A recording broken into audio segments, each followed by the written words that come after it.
Welcome everybody who's watching on Facebook. And for those who are going to watch later on replay, we're here. I'm Editor-in-Chief of T360, Paul Hagey. I'm here with Travis Saxton, the Executive Vice President of Technology at T360, and Jonathan Peterson, Senior Vice President of Technology. And we're here to dive in a little bit into the 2022 Tech 500, which just launched today. So I'm going to launch my presentation. So, you guys, we wanted to go a little bit beyond the surface. I know we did an announcement. We have the technology and products live at realestatealmanac.com. I think we wanted to talk a little bit about maybe some of the genesis of what was the whole idea behind the Tech 500 to begin with, because I believe it launched in 2019. Is that right, Travis? Yeah, you got it. 2019 was the first year. So this is the third annual T3 Tech 500. And the first year we got in a room, Jack, Jonathan, and I, and we said, how do we— Jack Miller, who's the CEO of T360. Right, yeah. How do we recognize the quality players in the space? Those that are really appealing to what we call the enterprise, or just to clarify that term or define that, it's really brokerages of 100 or greater that have exceptional or different needs as they scale and grow. And so we wanted to really identify what are those large enterprise organizations that can service and support and provide exceptional innovation, like I mentioned, support. We'll go through some of that criteria in a little bit. In 2019, we wanted to cut through the noise of all of the players. There was so many vendors, and at one point we were tracking nearly 2,000 vendors in this space, and we just took a step back and said, all right, we have to do something about this. So because it's it's part of your consulting work as well. Companies are coming to you and saying, hey, we want to do this in our tech stack. How do we choose? What do we choose? And so this was part of that. This grew out of that exercise. Is that right? Yeah, it really did. We were creating a short list anyway of recommendations that we would put our name behind or stand behind. And so that's really the ultimate litmus test here. This is something that we put our name behind. We believe in the Tech 500. We have thoroughly vetted these folks. Now, everybody has their pros and cons. And if you look just within a single category, you're going to see different types of companies and different feature sets and stuff like that. But we'll dive in deeper on. We'll go into the methodology in a second. But I wanted to add that the Tech 500 is part of the Real Estate Almanac, which is an annual compendium of real estate data and analysis that T360 puts out in the first 5 months of each year, and then the print publication in about June. And the first section is SP 200. That's the leaders that people may have recognized that it launched in January. Then we have the organized real estate rankings of local real estate associations and MLSs by membership size. And in February, now we're in March with technology month. And then in April, we'll do enterprises, franchise brands, holding companies, public companies. And then in May, we'll do brokerages with the Mega 1000. So this is where this fits into the whole publication universe of T360 and the Real Estate Almanac. So we'll go next to kind of how the Tech 500 is organized, because it's a really interesting way that T360 decided to look at technology with a real estate technology landscape. So I would love, why don't you talk about, maybe Jonathan, maybe you can jump in and describe the framework of the landscape and how it's applied to the Tech 500. Well, yeah, the framework is that, cutting down through all the noise. We looked at products in the top of the funnel, middle of the funnel, bottom of the funnel, and post funnel. So this is everything from initial websites, front end systems, all the way down post funnel to the post-close concierge products and systems like that. So we've tried to identify these and categorize all these technologies, and you'll see many of them will cover multiple categories because they may be more of an end-to-end solution as opposed to some that are just uniquely fitted in a particular category.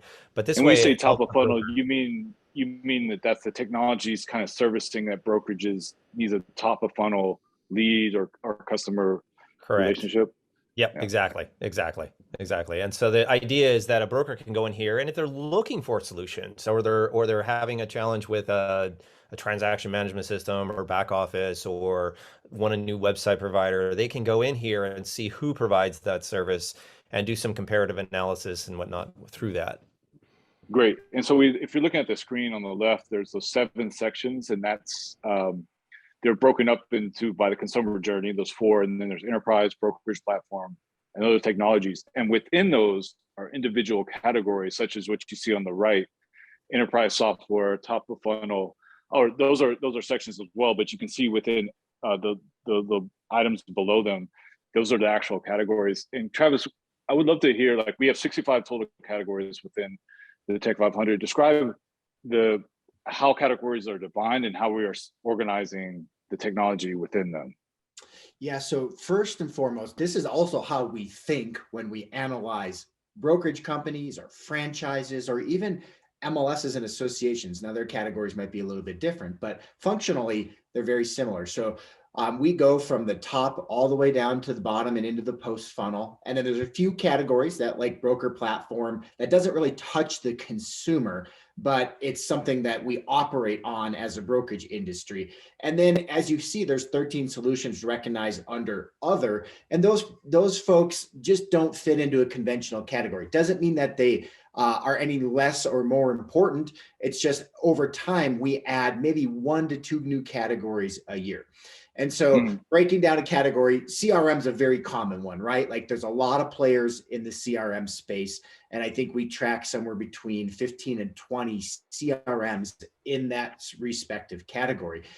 So that's how we think a lot about technology. Is it's a holistic approach. We never want to say make a decision in a bubble, because it's. But when does something become a category? Like, maybe when does it start? Yeah. Yeah, so really it depends on, there's a couple criteria. One is there has to be critical momentum in the space. It can't just be one player that launched a piece of technology that has this nice to have thing. So a good example is 3 years ago or 2 years ago, AdWorks came out with streaming video advertising, and they were the first one to do that in the space. Well, it was growing in momentum. People liked it, but it was only one company with one product in this category. It wasn't until a couple people came out with that we fully recognized it as a category. So same thing with this year with digital payments and some of the new categories. We'll dive deeper, but it takes more than one company to define a category in residential real estate. And we should add that if you go to realestatealmanac.com, you can, if you're watching this, you can go there right now, and it's interactive. Each of these categories, you can click them and it takes you right to that category with the list of products. And we should emphasize that these products aren't ranked. They're listed in alphabetical order, and these are identified as leading products within that category. And we'll dive in a little deeper. So here's how a category looks with products. So this is enterprise core back office category. And I wanted to just pull this up to show exactly how the products are presented on the Tech 500 online and some of the information there. So we have the product in bold. If you see the broker cloud, for example, then the company that makes that, which is by Lone Wolf Technologies, and all of these are clickable. And then, guys, why don't you talk about some of the symbols on the right and the connection to the T3 Tech marketplace? The Harvey Ball rating is a completeness of their profile on the T3 Tech marketplace. So the T3 Tech marketplace is even larger than this. We're tracking 96 categories with about, I think it was 930 vendors with close to 1,000 products.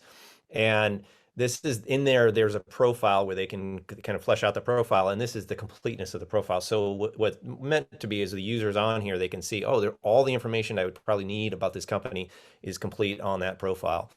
The other items are linked to their profile, their page. Yep. And the check mark represents, has T360 verified this product? Have we done an in-depth dive on this? So it's not coming from third party. We've seen it directly with our own eyes, the product. And so in some cases, we get a lot of good feedback from the market. and they might say, hey, take a look at this product, but we haven't had a chance to connect with them. But the industry supports it very well. And so in that case, you could conceivably see an area where there may not be a check mark there. And we're not perfect. We're striving to be perfect. But that's what that signifies is, go ahead. Oh, I see. To add to that, I mean, this is a perfect example of a category that we're seeing a lot of movement in. So whenever we're doing our consulting and when we're creating the Tech 500, the enterprise back office, back in my day, I actually sold enterprise back office systems, and I think the height of it, there were maybe 9 systems. There's now 17 systems on the market, and a lot of movement happening there, a lot of innovation. So we're seeing a lot of change and enhancement around this field. So this is a particular category we see a lot of things happening in. Yeah, so I think now's might be a good time to talk about how is this envisioned for companies to use the Tech 500 in evaluating and maybe testing their tech stacks, or maybe thinking about the technology they may want to bring in, or their strategy toward tech. Yeah, we've got a couple real world examples here. I think the first thing that brokers can do is just understanding what they have in each category. So taking an inventory. And when we do this, I'll give you an example. We went into a major franchise and we did this. We found out they had like 6 CRMs. And so it's like, why do you need 6 CRMs? And so that's one, is go top to bottom, identify what you use in that category. And if you want to, you could use this framework to set a technology budget too. What do we spend monthly for each of these solutions? And that way you can keep better track of that. So that's one thing. Obviously, exploration is another thing. We get a lot of I just come in. If you watch website traffic on our products like the Real Estate Almanac and the T3 Tech Marketplace, we see, I just need a CRM, and they type it in, or a CMA tool, and they want to see what are the most qualified, best-in-class solutions. And the Tech 500 is going to cut right through that noise. You don't get the startups that might be out of business in a year or something like that. You get the stable, enterprise-grade solutions in the Tech 500. So that's the primary. And I think I've seen, and also in the way this is applied to the real estate landscape, I've seen you guys in the work you do helping companies think through their specific strategies, because you're not going to choose something in every category probably, because nobody has the budget for it, but you're making specific decisions about how you want to use technology and how it meets your specific approach to the business. Is that right? Yes. And then I would say, a couple anecdotal kind of fun stories with this is, we had one of these companies on this screen here call us up, who was not a client of ours. And they're Chris mentioned in the chat, there is a lot of people recognized in the Tech 500 that are not clients of T360. So this is no pay to play. Yes. There's absolutely no pay to play involved here. But we do dive deep into a lot of these solutions. And so this company called us and said, I was on a call with a brokerage who pulled open his Real Estate Almanac, his printed version, which comes out in June. Paul does an amazing job with. And so he opened up his Real Estate Almanac, flipped to the page of the back office categories, and he said, okay, you can proceed. You are in here.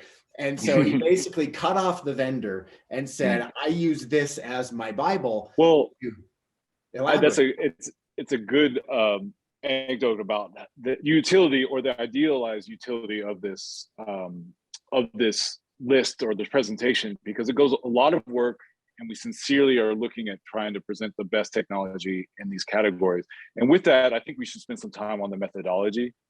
And this is I think a 7-point elements of how we are approaching and selecting the technology that goes into these into the list, because it's a big undertaking, and like you said, people are trusting us to kind of help shape what they're going to end up choosing for their solutions.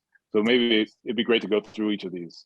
Yeah, so I'll take the first couple here, JP, and then you can handle the last couple. But innovation within the real estate technology landscape, are they actually innovating, or has their product not changed in years? That's one of the primary things we look at. And sometimes there are stable companies that meet great criteria in the other 6, but are not innovating. And so we balance that as a rating criteria for this. We also look at the depth and the breadth and the reliability of the solution. So depth is how deep does it go? How many features in that category? And then breadth is how broad does it go? Does it go into other categories? And then how reliability is it, which is really tied to the next one is, is there known or tested client satisfaction? Do we know adoption metrics, or have we discussed their product with brokerages? And so I think in every product in the Tech 500, we have talked to brokerages that use that platform. So we have yet to do like a comprehensive survey of all technology, but this is like the qualitative experience in your day-to-day consulting business. You and Jonathan, you're going through and you're like, okay, what's your experience been with this vendor? And it's like, exactly. If it hasn't, so if you're getting multiple negative, like horrible experiences, they're not going to make the cut, for example. They won't. Yeah, they won't. And that leads into like the fourth and fifth bullet points there, which are, their market share, the product's market share within that, and their year-over-year growth. Is there growth, or are they seeing a downturn? I mean, there's opportunity there, or whether there's fall off there. So their ability to service and support clients, that plays a lot into it, because I think one of the biggest failure points for a lot of technologies is their support system. If they don't have a good support system in place, or a way to launch their products, that factors into how we evaluate, and whether they're included in the Tech 500. Well, I'm going to follow up on that point, because it's something that, and then we can go to the last one. Yeah. And Travis, you mentioned this. So the filter through which we're looking at this tech specifically is for those that can serve larger clients with brokerages and teams of above 100 agents, roughly. Yeah, it's not cut and dry 100. Or give us, yes. What's the thinking there? We spend a lot of time in the enterprise space. Enterprise for us is 100 agents and above. But as you're growing, and as you're a brokerage that hits that, maybe you're a team, a mega team, and all of a sudden you've become a brokerage, or you're a small brokerage and you're growing, you're going to have inherent needs and growth challenges that you may not even be aware of yet.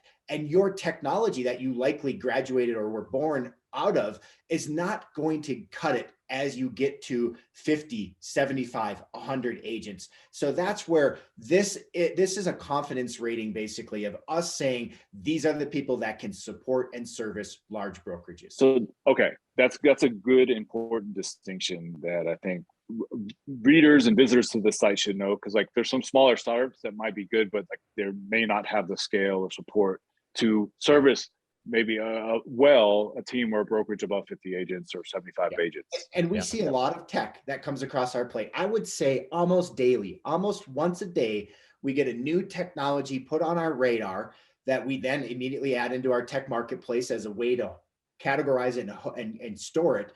But we also then go look at it. And if there's no brokerage activity or nobody that can vouch for them from an enterprise perspective, we still want to know what they do. There might be a lot of innovation happening in that company, but we are very reserved when it comes to putting them in a list or recommending them to the enterprise space, because that is apples and oranges.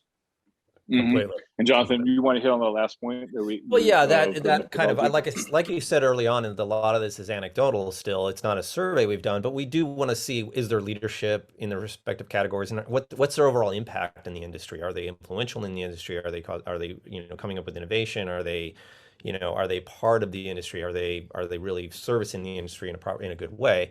That factors into their inclusion in the Tech 500 as well. So I think the Tech 500 highlights a larger trend that's happening, and it's not a direct result of like the Tech 500 that's uncovering this, but it's definitely reflected in the tech consolidation. The greater amount of tech consolidation has happened in the industry in the last couple of years. You can see that from 2019 to 2021, it's roughly doubled on an annual basis, and we're on track now to stay at that elevated rate. So we're on track to do 18 tech acquisitions a day, or this year in 2022. And you can see there's two companies here represented on the Tech 500 who have made acquisitions in the last couple of years. And these are kind of itemized their acquisitions here. And each of these companies, I think they acquired themselves, were listed on the Tech 500. Is that correct? Yeah. So we've had a lot of impact within the Tech 500 acquiring but the folks that were acquired in the Tech 500. And so we've actually seen consolidation of the Tech 500. Under Lone Wolf, I think we're missing property base there. That's a big one. And then Elm Street, you can see 6 acquisitions recognized here in that time period. Vector Capital, which owns MoxieWorks, another one with ReEasily and now called Moxie Balance. They've got Active Pipe was just recently announced. And so major moves and trends happening there. So we're seeing. And there's Constellation Real Estate Group. I pulled these out because these are like these represent 2 strategies of consolidation. And it's like Lone Wolf is building kind of a platform that's integrated. Elm Street Technology, like Constellation Real Estate Group, is building a portfolio of companies that kind of complement each other, but not like sold as one platform. And you guys know a lot more about the nuance of that, but I think I think, you know, in all of these cases, each company has a target market, an audience that they're going after, types of companies, strategies in rolling these companies together. How do they keep the companies operating? There's so many nuances, but the fact of the matter is that our industry is seeing explosive growth in the acquisition space. And I think we're only going to continue. I strongly believe that, tracking the trends, watching this, we know. So what do you think what do you guys get the sense? I know you're talking to a lot of people in pursuing this or thinking about acquisitions, and what's your sense? Do you think that we're going to be about the same, more? I know we're on track for 18, but that's just a pace. It could be way more or less. What's your sense this year? Yeah, I think it's good. I think it's going to continue. Now we have to look at going to continue at almost doubling of the pace, but the buyers, we have to watch where the buyers are, and we're seeing a lot of saturation now from the buyer side.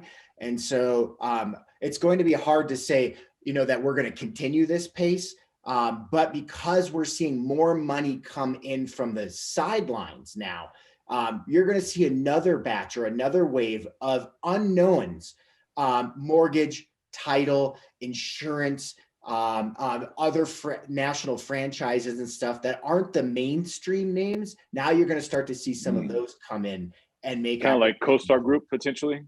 Like very much. They kind of came in as a surprise, HomeSnap and acquiring Homes.com, which are on the Tech 500 as well. So it's another example of consolidation. Well, it's very, very interesting, something to watch for sure. So I wanted to call out the 2 new categories. So each year, the Tech 500 is an evolving publication. Every year there's tweaks, there's categories, the definitions are added or changed, but this year there's 2 new categories. And I wanted to focus on those just a little bit with, you know, why did we add those, and maybe describing what they are, because I think it's interesting. It's showing where the industry is kind of expanding into and kind of evolving.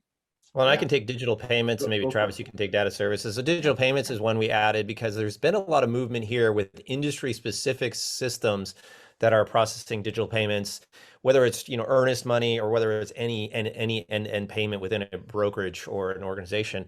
But a lot of them are coming in obviously through Earnest, like a company like Earnest that is doing having a lot of traction with making it easier for earnest money deposits to be processed and you know, taken from a consumer. And then companies like Propy that are doing a lot around NFTs and you know, that sort of space, the cryptocurrency. And so that's where we're seeing a lot of innovation. What's different about this than just like wire transfers, and like what's specifically distinct about this category that's new? Because a lot of us are familiar with digital payments over a long, you know, they've been around for a long time. So what specifically is happening here that probably the biggest thing is that it's just improving the overall consumer experience. It's an app-based system as opposed to, and it's a very simple way to collect it as opposed to the old process of going to the bank and doing all that old school processing. It's a very simple way to process the payment, and it's relieving a lot of the friction that's there. Yeah, and security would be the other side of that coin. Yes. More secure, safer. We're more immune to wire fraud and email fraud and stuff like that. And that's been So growing. these are baking in additional authentication and verification. Correct. Yeah, it's a lot of different ways to authenticate the consumer. So it's a better, like I said, it's a better experience, but it's also a more secure option.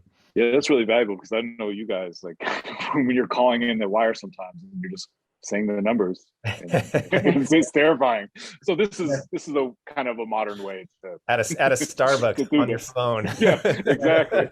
And right now for the digital payments category, this is a little bit of a mix and match because a propy is not necessarily the same as an earnest, but they're all doing different unique things inside of digital payments. Will this eventually maybe be broken out into multiple categories? Could be. But we wanted to honor and recognize that we've got 6 players and more players that we know of developing tools and resources in this area. So we think this will probably double in about 1.5 years to 2 years.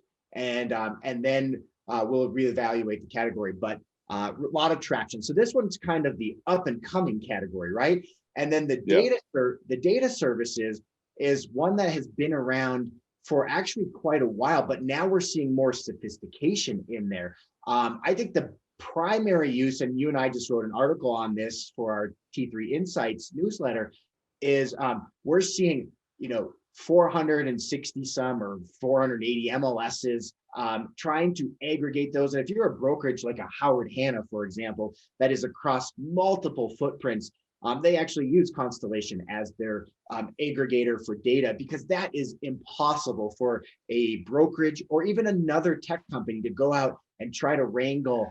So that's been done for years. What's new now that we wanted to add a category? You mentioned that we know it's been, the industry's pretty familiar with that idea, but what's new about this? I would say that the new twist is the actual wholesale of the data. And so now, it used to be if you buy our product, we could launch a website for you and spin it up over 400 MLSs.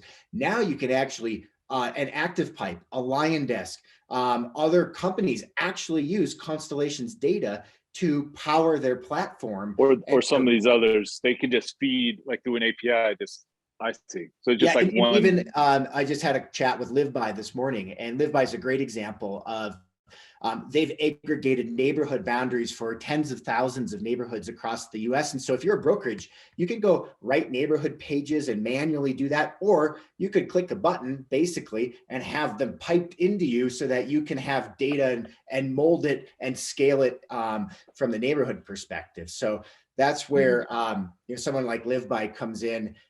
There's a lot of neat ones here where like a property radar is a great one where they're aggregating public records, and public records mean a lot to a lot of different people. You got financial data, you've got property data, lien, tax assessor data, you've got all kinds of different public records, but how do you make sense of it? So they're helping you make sense of public records and weaponizing that data to either generate leads or create a precise list to attack.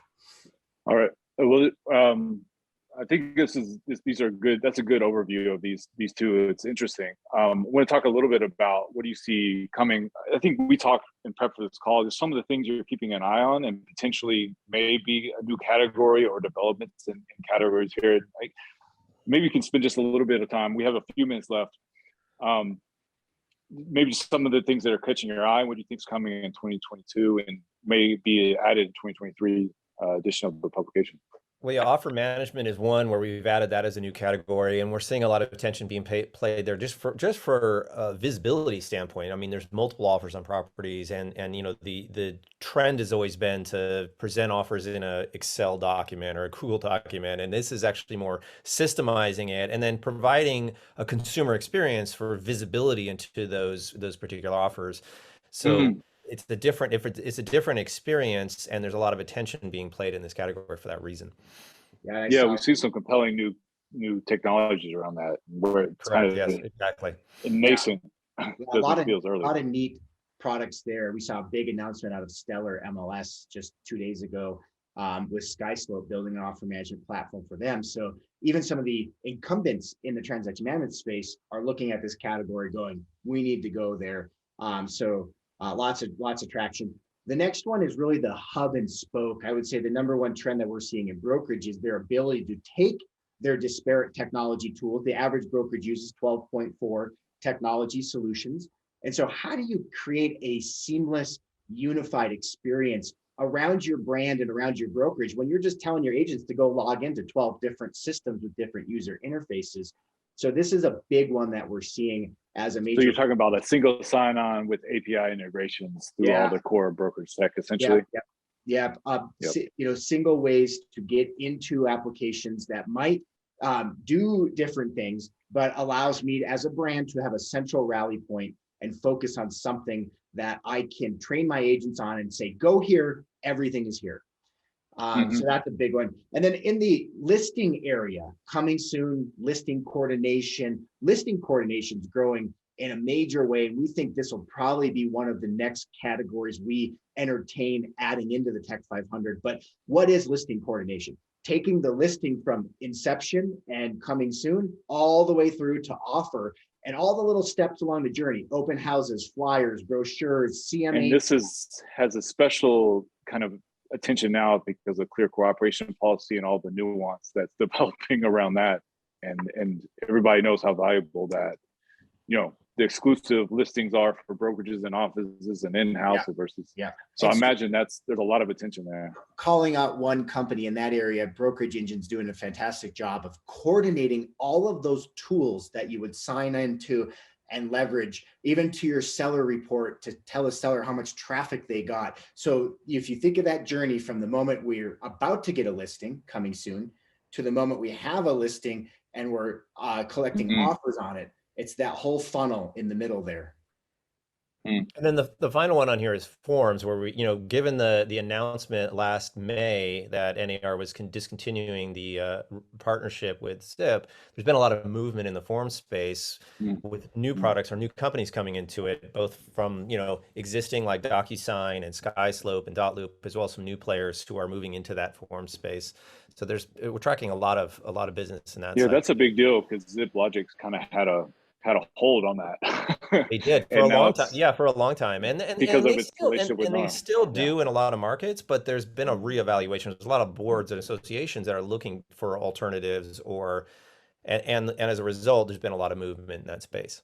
And now we're seeing the flow of smart contracts happening where you're applying data on top of contracts and you can leverage data. So again, could we see another change or disruption in that category potentially? I think something we're watching for next year potentially. So thanks for everybody who's watching live and going to follow us after the fact. Reminder, you can go to realestatealmanac.com to see this list and the presentation of all the technology. There's links to the company's websites and also to their profiles in the T3 Tech marketplace. And if you have any further questions or want to have some, maybe interpret this for your specific scenario, there's contacts for Travis and Jonathan here, and these guys are great. Obviously, know the area well and can help sharpen their tech strategy. So, thanks guys, and thank you. Appreciate the time, and thank you guys for watching. And stay tuned at Real Estate Almanac.